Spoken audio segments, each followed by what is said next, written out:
Selamat siang, perkenalkan nama saya Hanif Raffi. Di sini saya sebagai tim komunikasi dari Satgas COVID-19 yang akan menjelaskan mengenai communication plan atau rencana komunikasi mengenai sosialisasi vaksin COVID-19.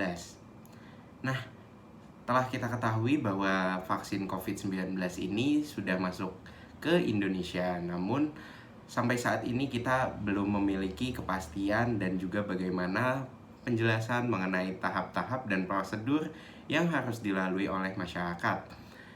Nah, di sini saya akan menjelaskan mengenai strategi yang harus dilakukan oleh pemerintah agar terciptanya komunikasi yang jelas mengenai siapa saja dan prosedur apa saja yang dilalui untuk mendapatkan vaksin COVID-19 ini.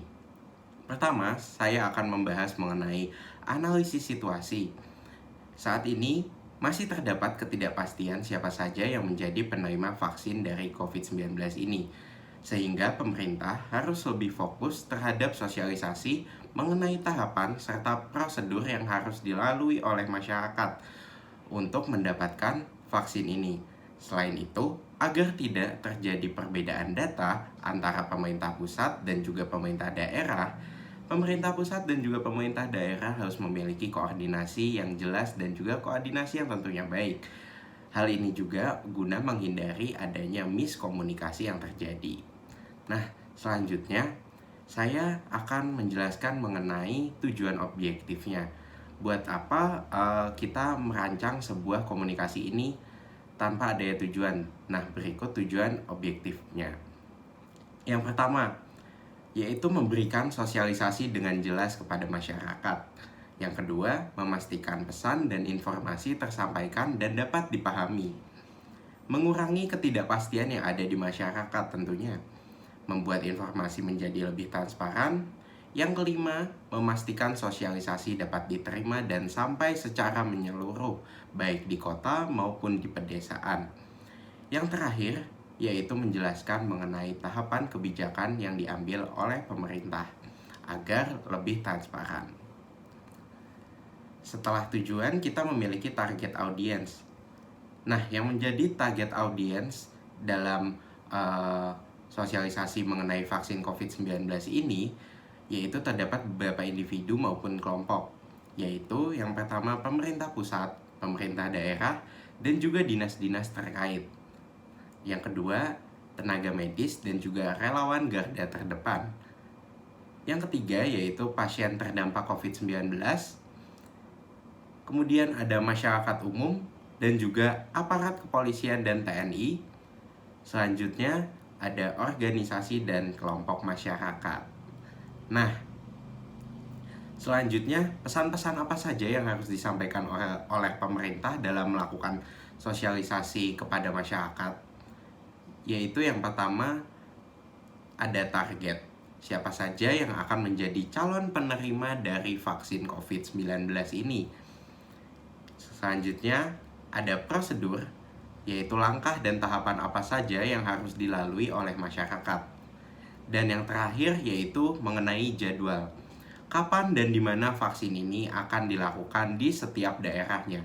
Nah, ketiga hal ini yaitu target, prosedur, dan juga jadwal menjadi key message atau pesan kunci pemerintah untuk disampaikan kepada masyarakat. Selanjutnya, saya selaku tim komunikasi membentuk suatu strategi kreatif atau biasa kita sebut dengan kreatif strategi, yaitu yang pertama ada perencanaan, sosialisasi, koordinasi, media, dan optimalisasi. Apa saja penjelasannya mengenai bagian-bagian dari strategi ini? Yang pertama yaitu perencanaan. Perencanaan ini meliputi pengambilan kebijakan yang berkaitan serta keputusan harus dikaji dengan sebaik mungkin oleh pemerintah. Yang kedua, ada sosialisasi. Dalam hal ini, pemerintah pusat atau presiden menyampaikan secara terbuka terkait dengan prosedur dan juga pelaksanaan kepada masyarakat. Tentu hal ini sudah dilakukan mulai dari sekarang.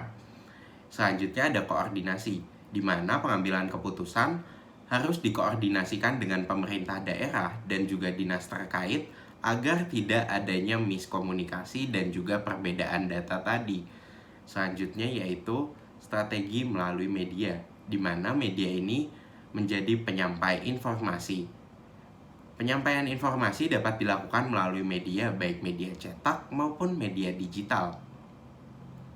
Yang terakhir dari strategi yang saya buat yaitu optimalisasi, di mana pengoptimalan dapat dilakukan dengan melakukan campaign, promosi, iklan, serta pemanfaatan media sosial yang mudah diakses oleh masyarakat.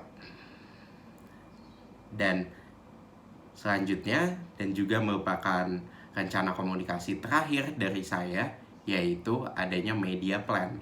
Media plan merupakan perencanaan melalui media atau perencanaan berbasis media. Di mana yang pertama yaitu sosialisasi melalui media cetak dan juga media online. Selanjutnya ada transparansi informasi yang dapat diakses secara mudah dan juga cepat oleh masyarakat. Yang ketiga, selalu memberikan informasi yang paling update dan juga dapat dipercaya. Dan yang keempat, ada campaign melalui media sosial dan media publikasi lainnya, di mana media-media ini akan selalu menjadi perhatian masyarakat dalam mengetahui informasi-informasi terbaru. Yang terakhir dari media plan yaitu ada sosialisasi serta publikasi secara berkala atau berkelanjutan, agar setiap masyarakat dapat teringat terus mengenai sosialisasi yang disampaikan oleh pemerintah. Nah, baik, begitu saja strategi komunikasi dari saya. Semoga dapat membantu pemerintah Indonesia dalam melakukan sosialisasi mengenai vaksin COVID-19 ini. Saya Hanif Raffi, terima kasih.